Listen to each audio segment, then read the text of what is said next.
বাঙালির সবথেকে প্রিয় মাছ খেতে ভালোবাসে।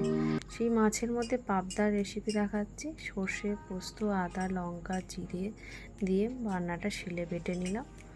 তারপর অল্প তেল দিয়ে মাছটা ভাজলাম। মাছটা পারলে তোমরা চাপা দিয়ে ভাজবে, কারণ পাবদা মাছ প্রচুর ফাটে।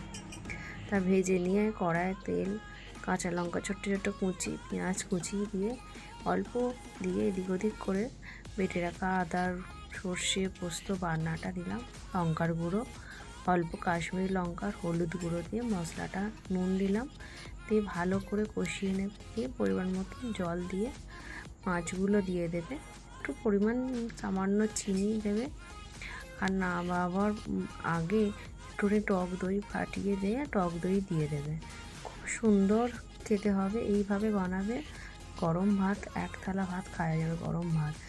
লাইক আর কমেন্ট করতে কিন্তু ভুলো না বন্ধুরা।